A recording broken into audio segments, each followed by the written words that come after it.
Hello दोस्तों, तो मेरी कहानी है 100 बार जन्म लेंगे। अधूरी प्रेम कहानी। नरगिस ने तैयार होकर होटल की खिड़की खोली तो कुदरत की सुंदरता से सम्मोहित सी हो गई।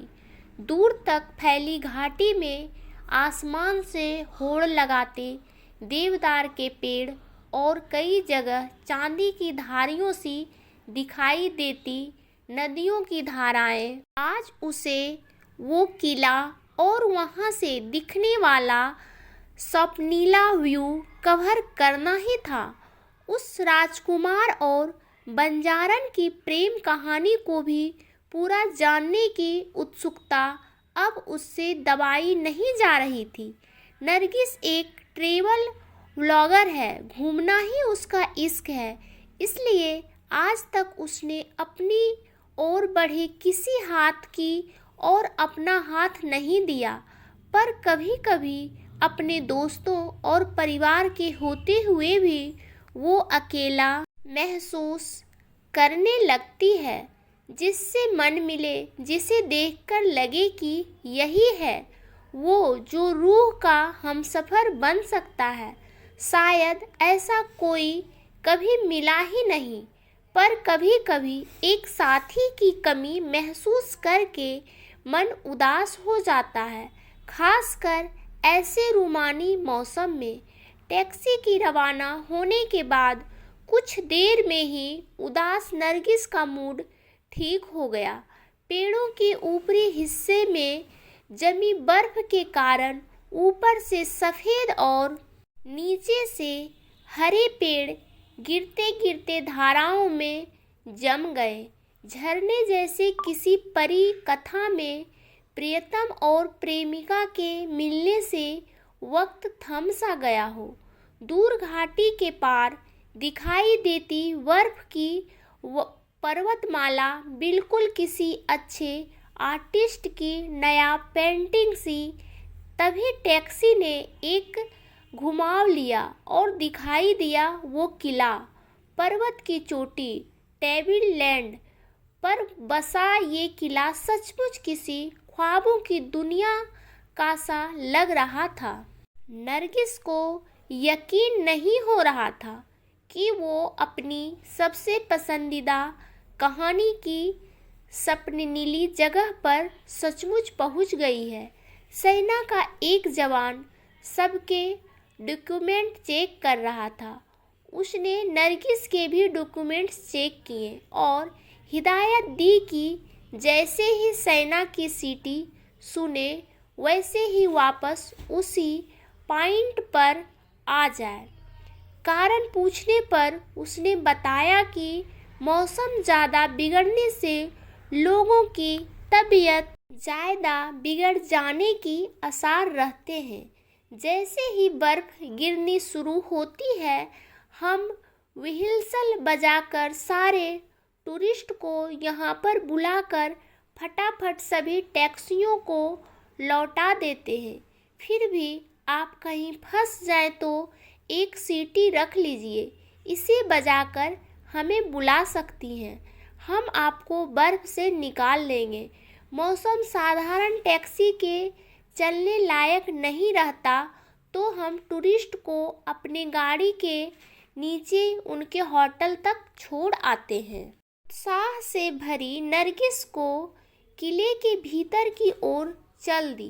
किले के कॉरिडोर में चलते हुए एक तरफ सुंदर बगीचा दिख रहा था तो दूसरी ओर कमरों की दीवारों पर उस राजकुमार और बंजारन की प्रेम कथा के चित्र उकेरे हुए थे और मोड़ों पर उनके बूत बने थे। दरवाजों पर ताले थे। नरगिस को कहीं भी उनकी कहानी पूरी पढ़ने को नहीं मिली। वो पूरे मन और उत्सुकता से चित्रों और बूतों को जोड़कर कहानी समझने की कोशिश कर रही थी, पर शायद और किसी की रुचि इसमें नहीं थी। इसलिए लोग या तो बगीचे की दुकानों में मिल रहे राजकुमार और बंजारन की फैंसी ड्रेसेस में फ़ोटो खिंचाने में लगे थे, या पास ही बने आलीशान रेस्टोरेंट की ओर मुड़ गए थे। वो अकेली रह गई थी तो उसे थोड़ा डर भी लगने लगा। तभी उसने देखा कि बाहर बगीचे में बर्फ गिरने लगी है। नरगिस ने उत्साह का ठिकाना ना रहा। उसने पहली बार बर्फ गिरते देखी थी। वो खुले में आ गई और दोनों हाथ फैलाकर इस खूबसूरत एहसास में खोई ही थी कि ठंड लगने लगी। मैं वो कॉरिडोर में आ गई, तभी देखा एक दरवाजे पर ताला बंद नहीं है। नरगिस कुंडी खोलकर अंदर घुस गई। अंदर कोई नहीं था, पर दीवार में अलाव जल रहा था। सर्दी के टिकटिकाती नरगिस को गर्मी का एहसास सुखद लगा, लेकिन डर बढ़ गया। वह सोचने लगी, इस तरह अकेली नहीं हो तुम। आवाज़ सुनकर पलटी तो देखा एक नौजवान लड़का खड़ा था। उसके चेहरे की शालीनता और अपनेपन से नरगिस के डर को पल भर में ही भगा दिया। आप कौन? उसने पूछा। वही जिसे तुम ढूंढ रही हो, राजकुमार। नरगिस ने उसे गौर से देखा। उसके चेहरे पर एक अनोखी कशिश थी और बड़े अदब से खड़ा था। वो बिल्कुल राजकुमार की भंगिमा में ड्रेस और एक्सेसरीज भी बिल्कुल नई लग रही थी। नरगिस को हंसी आ गई। हाँ, लग तो बिल्कुल राजकुमार रहे हो। इतनी खूबसूरत ड्रेस किस स्टॉल से ली? तुम भी पहनोगे? उसने सवाल के बदले सवाल करते हुए एक खूबसूरत ड्रेस नरगिस की ओर बढ़ाई और एक तरफ इशारा किया। उसके अनुरोध में जाने कौन सी कशिश थी कि नरगिस को ड्रेस उठाकर उस तरफ बढ़ गई। दरवाज़ा खोलते ही सचमुच किसी का सा वॉशरूम दिखा। उसे पहनते ही रही सही ठिठुरन भी जैसे गायब हो गई। नरगिस ने आईना देखा तो अपनी सुंदरता पर खुद ही मुग्ध हो गई। थोड़ी सी धुंध जमी थी। उसने आईने पर हाथ फेरा तो लगा ये शीशा नहीं, एक पेंटिंग की सरफेस है। फिर तस्वीर उसे अपनी क्यों लग रही है? उसे घबराहट होने लगी। लौटी तो उस नौजवान के सामने वाली मेज पर 2 राजसी प्याले रखे थे। उनसे भाप निकल रही थी। वो लेने के इशारे में मुस्कुराया और नरगिस ने लपक कर प्याला उठा लिया। सच्ची चाय की ज़बरदस्त क्रेविंग हो रही थी। वाह, इतनी गरम कहाँ से लाए? नरगिस चुस्की लेते हुए बोली। मेरे शेफ ने बनाई है, मेरे खास मेहमान के लिए। वो मुस्कुराया। उसकी मुस्कान इतनी भाव भरी थी कि नरगिस का मन बंधने लगा। उसे आश्चर्य हो रहा था कि उसे ऐसे अकेले किसी आदमी के साथ डर क्यों नहीं लग रहा। क्यों उसके ऐसे हर बात का जवाब मजाक में देने पर झुंझलाहट नहीं हो रही, बल्कि उसके चेहरे पर सच्चाई की चमक दिखाई दे रही है। ये भी लो, उसने कहा तो नरगिस ने स्नैक्स उठा लिए। उनका स्वाद भी निराला था।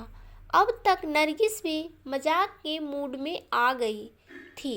अच्छा जनाब, आपके शेफ को मेरे स्वाद के बारे में कैसे पता? उसे नहीं, मुझे पता है। अच्छा, तो आपको और क्या क्या पता है मेरे बारे में? आपको दुनिया घूमना पसंद है, गुलाब पसंद है, गिरती बर्फ देखना भी। अरे हाँ, बाहर बर्फ गिर रही है। और मैं, कहते हुए नरगिस खिड़की की ओर बढ़ गई। बाहर गुलाब वाटिका थी, अलग अलग रंगों और वैरायटी के गुलाब दूर तक फैले थे, जैसे गुलाबों के खेत हो। उनकी पंखुड़ियों पर गिरती बर्फ का नज़ारा नजरें बांध लेने वाला था। पर इस ठिठुरन का क्या करे, वो कांपने लगी। तभी वो अजनबी उसकी ओर बढ़ा और उसने नरगिस को अपनी बाहों से भर लिया। मेरी बाहों में तुम्हें सर्दी नहीं लगेगी। तुम अपने मनपसंद गुलाब जी भर कर देख लो। सिर्फ तुम्हारे लिए बनाया गया है ये बगीचा। नरगिस को एहसास हो रहा था कि वो अपने प्यार की बाहों में है, जैसे वो जन्म जन्म से इस पल का इंतजार कर रही है। उसकी नज़रें फूलों पर गिरती बर्फ देख रही थी और शरीर राजकुमार की बाहों में गरमाया हुआ था। राजकुमार के होठ लगातार उसके बालों पर फिरते हुए उसे गर्मी दे रहे थे। वो मदहोश होने लगी थी। अगर आप सचमुच राजकुमार हैं तो राजकुमार और बंजारन की कहानी पूरी सुनाइए, वो मदहोशी में बुदबुदाई।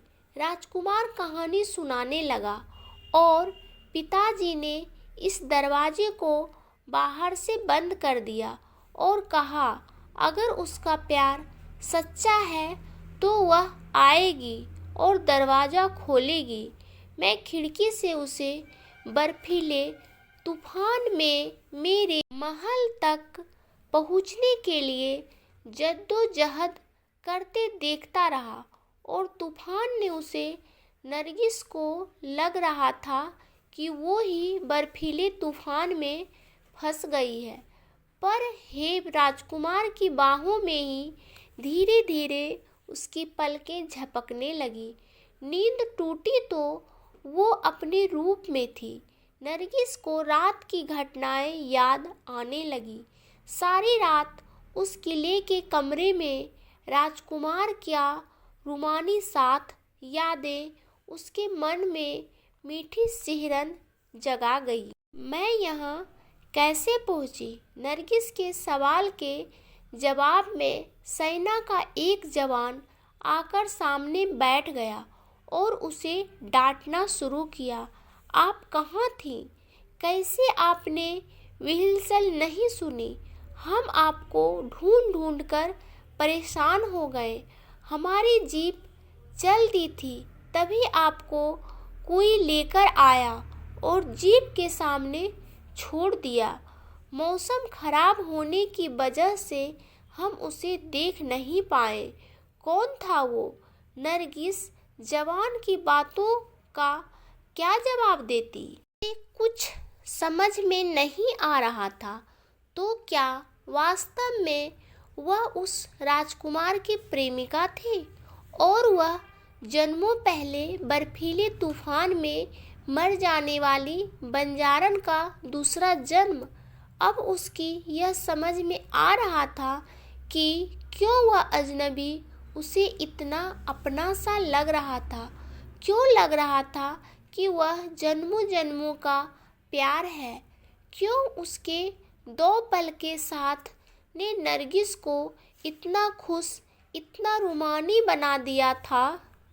नरगिस नहीं जानती थी कि वह सपना था या साया, या उसकी कल्पना थी, या सचमुच राजकुमार। पर वो जानती थी कि उसके साथ जिंदगी नहीं बिता सकती।